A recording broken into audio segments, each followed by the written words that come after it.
You could probably explain how a zipper works. Try it, out loud, right now. Most people stall halfway through. 2 rows of teeth, a slider, something about interlocking. Then, silence. That silence is the whole point of this video. This is called the Illusion of Explanatory Depth, first documented by researchers Rozenblit and Keil in 2002. People rate their understanding of everyday systems as strong, right up until someone asks them to explain the mechanism, step by step. The moment they actually try, confidence collapses, fast and completely, almost every time. It's worth sitting with why this even happens, because it isn't about laziness or bad memory. You genuinely believe you understand the zipper. You've used one 10,000 times. Your hand knows exactly what to do with it, but using something and explaining something pull on completely different parts of the brain. Doing a task recruits motor memory and pattern recognition built up through repetition, with no conscious model required at any point. Explaining a task recruits an entirely different system, one that has to construct a linear, step-by-step account, in order, out loud, with no gaps allowed. Most of us have never actually built that second version. We've only ever built the first one. So the feeling of understanding and the actual ability to explain are 2 separate things, running on 2 separate tracks. And most of the time, they never get compared against each other. You go your whole life confidently using zippers, doors, toilets, bicycles, thermostats, without that confidence ever being tested. The illusion survives because nobody ever asks you to produce the explanation. The test simply never happens. Take a bicycle. Almost everyone who has ever ridden one would say they understand how it stays upright. Ask them to explain the actual physics, out loud, and most people freeze somewhere around balance and momentum, waving a hand vaguely instead of finishing the sentence. That doesn't mean they can't ride the bike. They can, effortlessly, without thinking about it at all. It means riding and explaining were never the same skill to begin with, even though they feel like they should be. Your body learned the bike. Your explaining brain never got invited to that lesson. This is exactly the trap Rozenblit and Keil were probing when they ran their original studies on everyday devices. People confidently rated their understanding first, then were asked to explain the mechanism in detail, and only after failing at the explanation did their own confidence ratings drop. The device didn't change in the middle of the experiment. The only thing that changed was whether the person had actually been forced to produce the mechanism out loud. That single act, being asked to explain rather than just asked to rate, was enough to collapse confidence that had felt completely solid seconds earlier. Managers hit this constantly, and it's rarely about zippers. Ask someone to rate how well they understand the sales pipeline, or the onboarding flow, or the approval process for a new vendor. Most people rate themselves highly, often without hesitation, because they've been inside that process for months or years. They've watched it happen. They've participated in it. Familiarity gets mistaken for mastery every single time, because familiarity feels almost identical to understanding from the inside. Now ask that same person to walk a brand new hire through the process, from memory, with no notes, no slides, no one to lean on. Gaps appear almost immediately, not because they were lying about their knowledge before. They genuinely believed they understood it, right up until the exact moment they were forced to produce the explanation in order, out loud, with someone else waiting on every step. That's the core trap. Talking about a process, in general terms, in a status meeting, feels like knowing it. But talking and doing use different parts of the brain entirely, and a status meeting never actually forces the linear, step-by-step version to surface. You can talk around a process for years, using the right vocabulary, nodding along in the right places, without ever once being forced to produce the full mechanism from end to end. It's a comfortable illusion, and comfortable illusions are the ones that survive the longest, because nothing ever pokes a hole in them. Vocabulary is doing a lot of quiet damage here. Someone can say, "We route it through approvals," then finance signs off, then it goes live and sound completely fluent, because those are the right nouns in the right order. But that sentence skips every actual decision point buried inside "route it through approvals." Who exactly gets notified first? What happens if that person is out? what the fallback path looks like when the standard one breaks.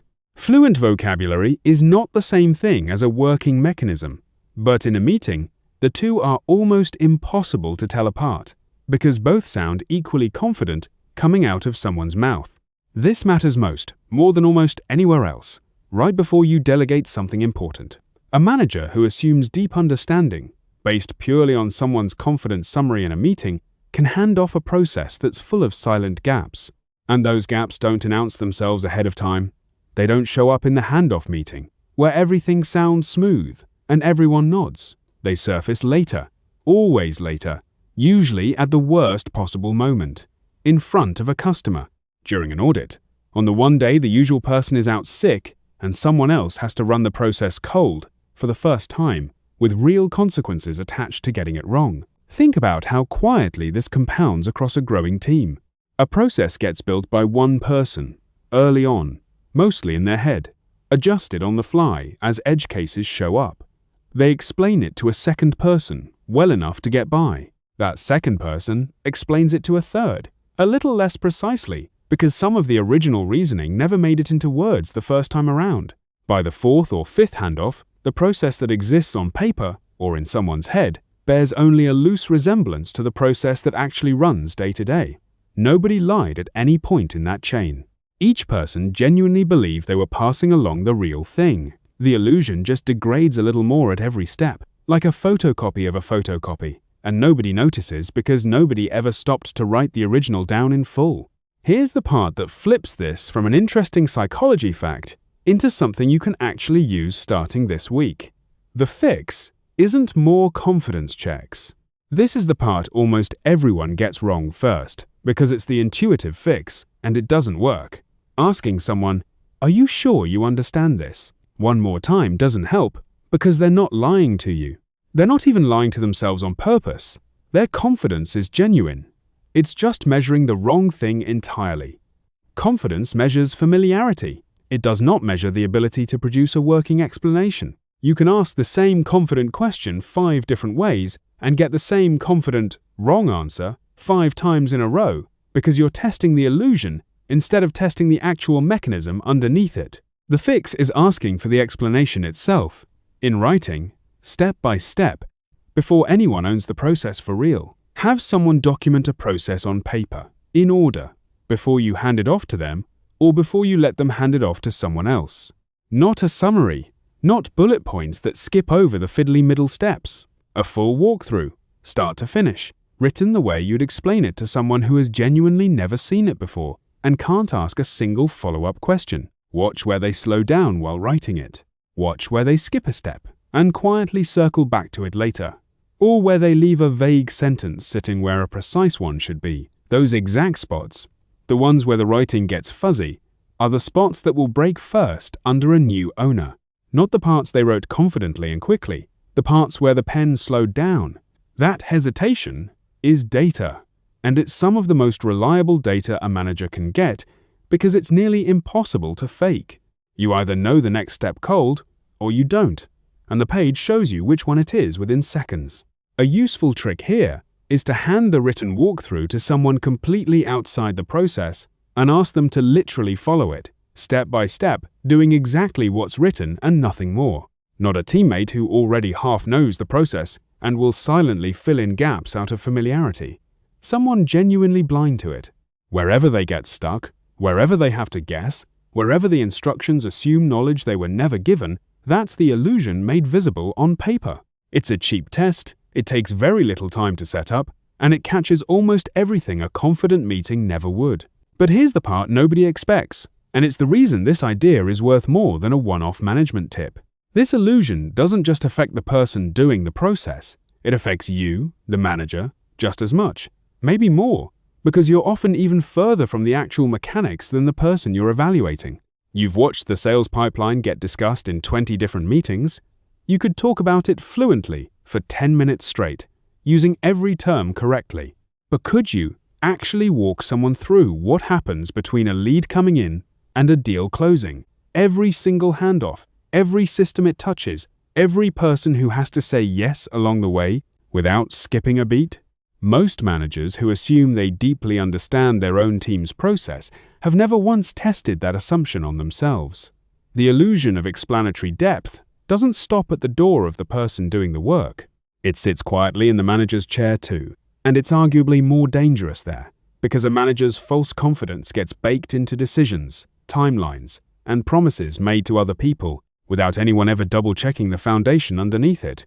And here's the genuinely interesting part, the part worth sitting with, beyond the management tip framing. This illusion isn't a flaw specific to lazy employees or overconfident managers. It's a basic feature of how human memory and explanation work, present in essentially everyone, including the most competent people on your team. That's actually good news, in a strange way. It means you don't need to find better people or root out the ones who are faking it. You need a system that catches the gap for everyone, automatically, before it becomes a live problem in front of a customer. Confident nods in a meeting tell you nothing reliable.